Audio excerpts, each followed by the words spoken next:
أعوذ بالله من الشيطان الرجيم بسم الله الرحمن الرحيم يا أيها الذين آمنوا إن جاءكم فاسق بنبأ فتبينوا أن تصيبوا قوما بجهالة فتصبحوا على ما فعلتم نادمين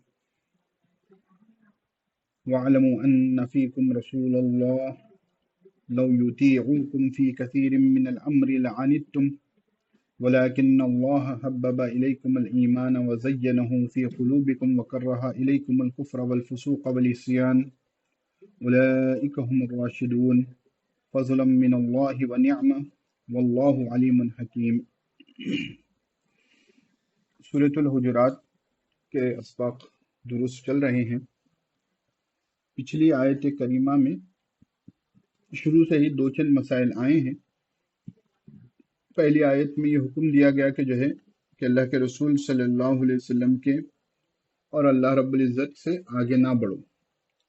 دوسری آیت کریمہ میں حضور صلی اللہ علیہ وسلم کی مجلس میں یا آپ صلی اللہ علیہ وسلم کی موجودگی میں اپنی آوازوں کو بلند کرنے سے منع کیا گیا کہ اس کا نتیجہ مبادہ یہ نہ ہو کہ اعمال انسان کے ضائع ہو جائیں۔ پھر اللہ رب العزت نے ان لوگوں کے لیے تعریف کی ہے، بخشش اور اجر عظیم کا وعدہ کیا ہے جو لوگ اپنی آوازوں کو حضور اقدس صلی اللہ علیہ وسلم کے سامنے پست رکھتے ہیں۔ پھر آخری چوتھی اور پانچویں آیت میں ان لوگوں کا ذکر ہے کہ جو لوگ حضور اقدس صلی اللہ علیہ وسلم کو باہر سے ندا لگا کر زور سے پکارتے ہیں کہ وہ لوگ عقل مند نہیں ہیں۔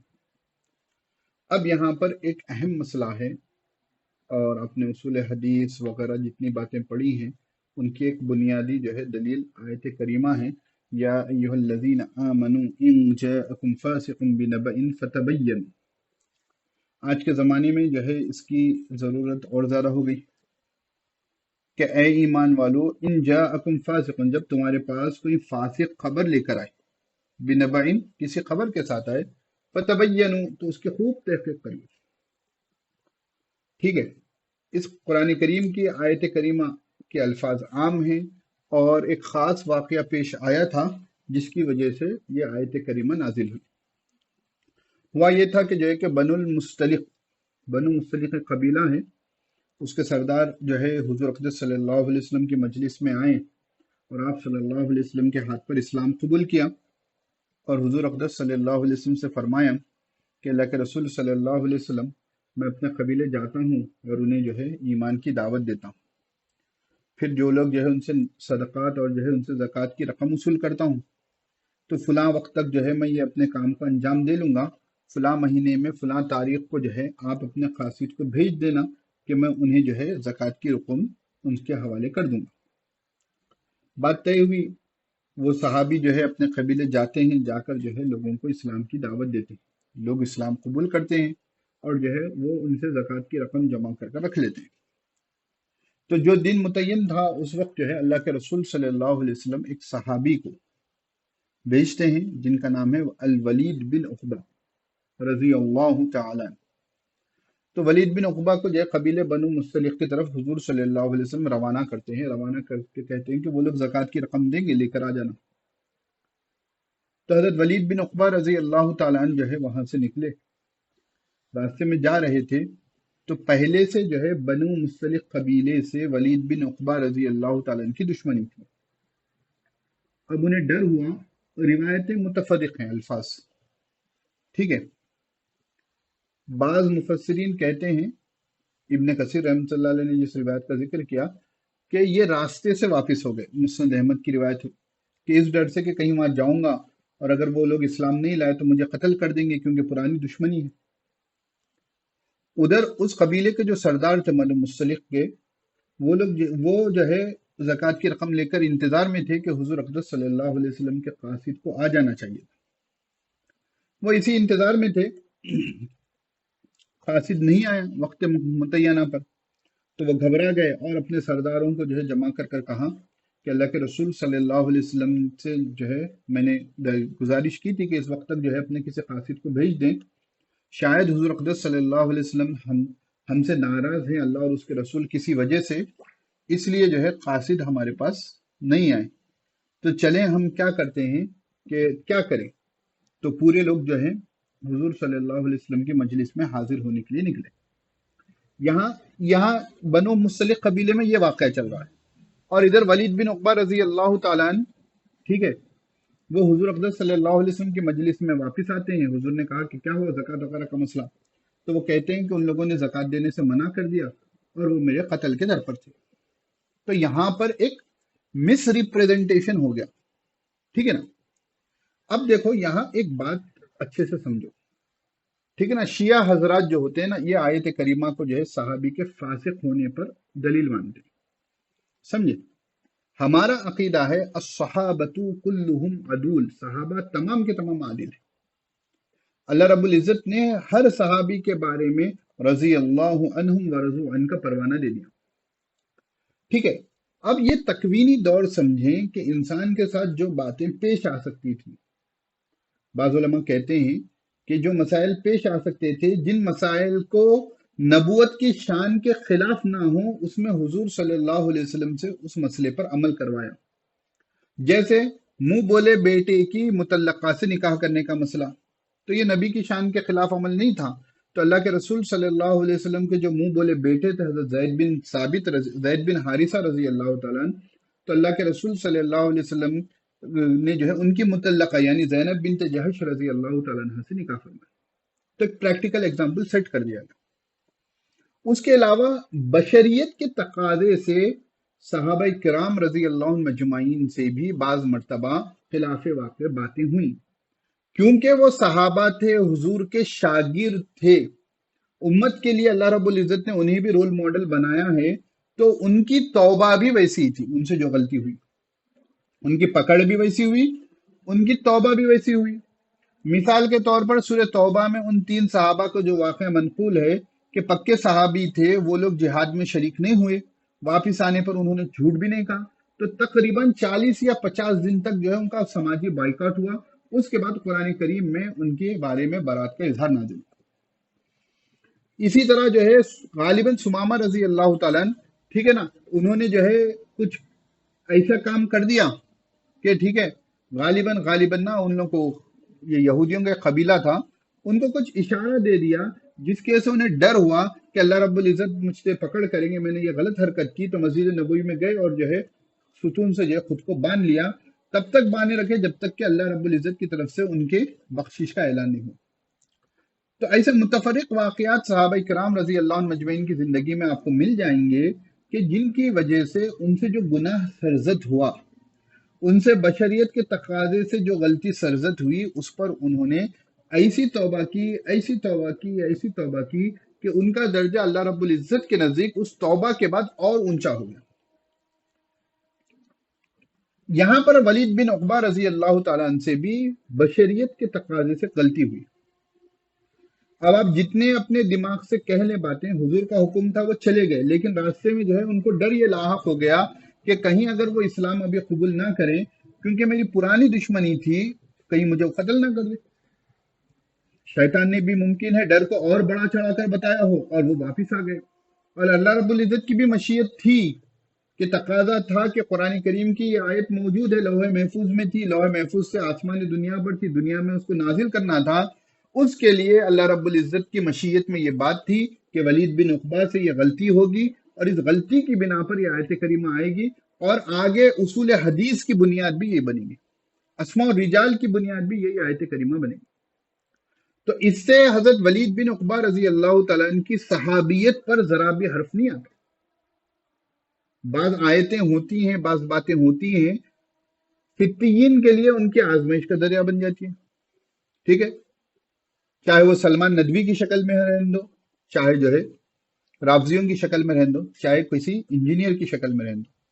تو اس واقعے کی بنیاد پر ہم کو یہ گولڈن رول ملا کہ ان جاءکم فاسق بنبأ، کوئی واٹس ایپ کی انفارمیشن آپ کے پاس آ جائے، کوئی سوشل میڈیا کی اپڈیٹ آپ کے پاس آ جائے، کوئی چبوترے کی بیٹھک کی آپ کے پاس کوئی بات آ جائے، فتبینوا، تو خوب تحقیق کر.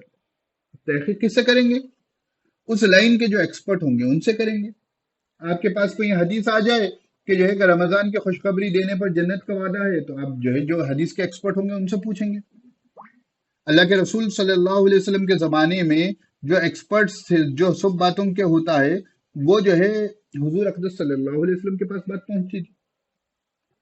آپ صلی اللہ علیہ وسلم جو ہے اس بات کی جو ہے تحقیق فرما دیتے تھے کہ ٹھیک ہے وہ درست ہے یا نہیں درست ہے. اس کے بعد جو ہے خلفائے راشدین تھے، پھر ہر لائن کے ایکسپرٹس ہو گئے، فقہ کے فقہا ایکسپرٹ ہو گئے، حدیث کے محدثین ایکسپرٹ ہو گئے. ٹھیک ہے. ابھی بھی کوئی بات آئے گی جو ہے کہ الہاد کے نظریے سے، تو ملحدین کے رد میں جو کام کرتے ہیں علماء کرام، ان ایکسپرٹس کی طرف ہم رجوع کریں گے. ان ایکسپرٹس کی طرف ہم کیا کریں گے؟ رجوع کریں گے. تو اس میں یہ بات آ گئی کہ جب آپ کے پاس کوئی خبر آ جائے، اور خصوصی طور پر میں طلبہ طالبات سے یہ بات ہمیشہ کہتے رہتا ہوں کہ حدیث کے معاملے میں ہم لوگ احتیاط نہیں کرتے. آپ پنجم میں سنن ابن ماجہ پڑھیں گے، سنن ابن ماجہ کا جو مقدمہ پڑھایا جاتا ہے اس میں آپ کو بہت سی تفصیلات ملیں کہ صحابہ کرام رضی اللہ عنہ مجمعین حدیث بیان کرنے سے کتنی احتیاط کرتے ہیں. اور اسی آیت کریمہ کی بنیاد پر محدثین نے اسماء اور رجال کے فن کو جو ہے مرتب کیا کہ لوگوں کے بارے میں خوب تحقیق کرتے تھے. اللہ کے رسول کی بات ہے، ٹھیک ہے، تحقیق کریں گے، خوب تحقیق کر کر جو ہے ہم کو پاس نکھار کر اس چیز کو پیش کر دیا. تب آج کے زمانے کے بڑے بڑے علماء جو خصوصاً واعظین ہوتے ہیں، لوگوں کو جو ہے اچھے خاصے نصیحتیں کرتے ہیں، واعظ و نصیحت کرتے ہیں، ٹھیک ہے نا، تو ان کی بیانوں میں جو حدیث ذکر کی جاتی ہے نا، خصوصی طور پر اس کو اچھے سے تحقیق کر لینا. ٹھیک ہے، میں کسی کا نام نہیں لوں گا، لیکن بڑے علماء ہوتے ہیں، ٹھیک ہے، لوگ رو بھی لیتے ہیں، ان کی لوگوں کی جو ہے دنیا کی کایا پلٹ جاتی ہے، لیکن حدیث کے معاملے میں ان سے بے احتیاطی ہو جاتی ہے. تو آپ کے پاس جب حدیث آ جائے تو آپ اس حدیث کی تحقیق کر لیں کہ بھئی یہ مفہوم کی حدیث آیا حدیث بھی ہے یا نہیں. سمجھے نا؟ بڑی شخصیت ہوگی. اب دیکھیں صحابی رسول واقعہ لے کر آئے تھے، تو ہم واقعے میں تھے، گاڑی پٹری سے اتر گئی، تو ادھر جو ہے ولید بن عقبہ رضی اللہ تعالیٰ نے حضور کو یہ بات بتائی، تو حضور صلی اللہ علیہ وسلم نے حضرت خالد بن ولید رضی اللہ تعالیٰ عنہ کو ان کے پاس بھیجا کہ میرے قاصد کو قتل کرنے کا ان کا ارادہ کیا ہے، تو فوج دے کر بھیجا. ٹھیک ہے. اب یہاں پر بھی روایتوں کے الفاظ الگ الگ ہیں. حضور نے ان سے کہا کہ جو ہے کہ جاؤ تحقیق کر لو، تحقیق کر کر جو ہے معاملہ کرنا. جیسا الاصابہ فی تمیز صحابہ میں جو ہے ابن حجر اسقلانی رحمۃ اللہ علیہ نے ولید بن عقبہ رضی اللہ تعالیٰ عنہ کے ترجمے میں یہ بات لکھی. بعض روایتوں میں آتا ہے کہ ان پر حملہ کرنے کے لیے حضور نے بھیج دیا. جب حضرت خالد بن ولید رضی اللہ تعالیٰ عنہ جو ہے ان پر حملہ کرنے گئے، وہ لوگ حضور کے دربار میں حاضر ہونے کے لیے اپنے محلے سے جو ہے پورے لوگ نکل کر آ رہے تھے اپنے قبیلے سے. تو ان کی ملاقات ہوئی حضرت خالد بن ولید رضی اللہ تعالیٰ عنہ سے، پوچھا کہ کدھر کا ارادہ ہے. تو حضرت خالد بن ولید رضی اللہ عنہ نے کہا کہ تم پر ہی حملہ کرنے آ رہے تھے. انہوں نے کہا کہ کیوں، ہم نے کیا گناہ کر دیا؟ تو حضرت خالد بن ولید رضی اللہ تعالیٰ نے وہ واقعہ سنایا. تو انہوں نے کہا کہ خدا کی قسم، اس ذات کی قسم جس نے محمد صلی اللہ علیہ وسلم کو حق دے کر بھیجا ہے، ہم تو حضور کے قاصد کے انتظار میں تھے، ولید ہمارے پاس آئے ہی نہیں. پھر ان کو جو ہے حضور کے دربار میں لے جایا گیا اور حضور کے دربار میں پیشی ہوئی، اور انہوں نے جو ہے اپنا سارا واقعہ انہوں نے سنا دیا. اس وقت اللہ رب العزت نے یہ آیت کریمہ نازل فرمائی کہ اے ایمان والو، ان جاءکم فاسق بنبأ، کہ تمہارے پاس کوئی فاسق خبر لے کر آئے، اور کوئی بھی شخص ہوگا، ٹھیک ہے نا، جہاں خبر کو کنفرمیشن کی ضرورت ہو. اب بڑے علامہ بیان کر دیے، ہم ان کے حدیث کو تحقیق نہیں کریں گے. بھائی یہاں پر بھی جو واقعہ بیان کیا گیا وہ صحابی رسول تھے، ٹھیک ہے نا، تو انسان بشر ہے، غلطی ہو سکتی ہے. تو اگر کوئی جو ہے ہو سکتا ہے کہ پرانی معتبر کتابوں میں انہوں نے حدیث پڑھ لی اور اس حدیث کو بیان کرنا شروع کر دیا، ممکن ہے وہ حدیث جو ہے وہ محقق نے انہوں نے تحقیق نہیں کی تھی، تو انہوں نے ضعیف تو چل جائے گا، موضوع روایت بیان کر دی، اور یہ موضوع روایت جو ہے امت میں چل پڑتی. لکل فن رجال، ہر فن کے ماہر ہوتے ہیں. تو عام طور پر جو اصلاحی کتب ہوتی ہیں اس میں حدیث کی چھانٹ پٹک ویسی نہیں کی جاتی. تو اس لیے جب ہمارے پاس کوئی حدیث پہنچے تو ہم دیکھ لینا. آپ تو طالبات ہو، علم دین حاصل کر رہے ہو، تو آپ کو تو خود ضروری ہے کہ آپ تحقیق کریں. ان تصیبوا قوما بجہالۃ، کہ تم جو ہے کسی قوم کو اپنی لا علمی میں نقصان پہنچا دو. فتصبحوا علی ما فعلتم نادمین، اور پھر کیا ہو جائے کہ پھر بعد میں جو کام تم نے کیا ہے اس پر تم ندامت کرنے لگو. ٹھیک ہے نا، اصبحہ جو ہے کرنے لگو کے معنی میں ہو جائے گا. تو یہاں پر یہ تحقیق کر دی گئی. اب آپ کے پاس کوئی آ کر کہتا ہے کہ آپ جو نماز پڑھ رہے ہو نماز کا طریقہ غلط ہے، آپ کو آ کر کوئی کہتا ہے کہ حضور صلی اللہ علیہ وسلم جو ہے انگلی سے جو ہے حرکت کرتے تھے، جو لوگ انگلی صرف اشارہ کرتے ہیں وہ غلط ہے، آپ سے آ کر کہتا ہے کہ حضور صلی اللہ علیہ وسلم ایسا کرتے تھے، آپ کا جو عمل ہے غلط ہے، کون سے بھی اینگل میں کوئی بات آ جائے تو پہلے اپنے پاس دلیل ہے نہیں اس کی تحقیق کریں۔ وَاعْلَمُوا أَنَّ فِيكُمْ رَسُولَ اللَّهِ، صحابہ کو حکم دیا جان لو تمہارے درمیان اللہ کے رسول ہیں۔ لَوْ يُطِيعُكُمْ فِي كَثِيرٍ مِّنَ الْأَمْرِ لَعَنِتُّمْ، اگر وہ تمہارے اکثر معاملات میں پیروی کرنے لگ جائیں تو تم کو جو ہے پریشانی ہو جائے گی، تم کو تکلیف ہو جائے گی۔ وَلَكِنَّ اللَّهَ حَبَّبَ إِلَيْكُمُ الْإِيمَانَ، اصل بات یہ ہے کہ اللہ رب العزت نے تمہارے دلوں میں ایمان کا بیج بویا ہے، ٹھیک ہے نا، تمہارے دلوں میں ایمان کو رچا بسا دیا ہے۔ وَزَيَّنَهُ فِي قُلُوبِكُمْ، اور اس کو تمہارے دلوں میں کیا کر دیا ہے، مزین کر دیا ہے۔ وَكَرَّهَ إِلَيْكُمُ الْكُفْرَ وَالْفُسُوقَ وَالْعِصْيَانَ، اور اللہ رب العزت نے تمہارے لیے ناپسند کیا ہے کفر کو، فسق کو اور عصیان کو۔ کفر تو کفر ہے معلوم ہے، فسق بھی گناہ کو کہتے ہیں، عصیان بھی کیا کہتے ہیں، نافرمانی کو کہتے ہیں۔ تو اولئک هم الراشدون، یہی لوگ جو ہے رشد و ہدایت والے ہیں۔ تو اسی آیت کریمہ میں اللہ رب العزت نے صحابہ کرام رضی اللہ عنہ مجمعین کی فضیلت بیان کر دی کہ اللہ رب العزت نے جو ہے حبب الیکم الایمان پہلی فضیلت، پھر جو ہے ان کے پاس کیا کر دیا کہ ان کو محبوب بنا دیا ایمان کو ان کے لیے، ٹھیک ہے نا، پھر ان کے دلوں میں ایمان کو جو ہے رچا بسا دیا، مزین کر دیا۔ پھر اس کے بعد ہمارے پاس جیسا ویسٹرن تہذیب آج کل مزین ہوئی ہے ہمارے دلوں میں کہ ہر ویسٹرن چیز ہم کو پسند آتی ہے، اللہ رب العزت نے ایمان کو ان کے دلوں میں مزین کر دیا تھا۔ پھر اللہ رب العزت نے ان کے اندر یہ صفت پیدا کر دی تھی کہ ان کو کفر سے نفرت تھی، فسق سے نفرت تھی، عصیان سے نفرت تھی، اور یہی لوگ راہ راست پر ہیں۔ فضل من اللہ و نعمہ، یہ سب اللہ رب العزت کی طرف سے فضل اور اس کی نعمت ہے۔ واللہ علیم حکیم، اللہ رب العزت خوب علم والے ہیں اور حکمت والے ہیں۔ صدق اللہ العظیم۔ یہاں پر ہم سبق کو روکتے ہیں۔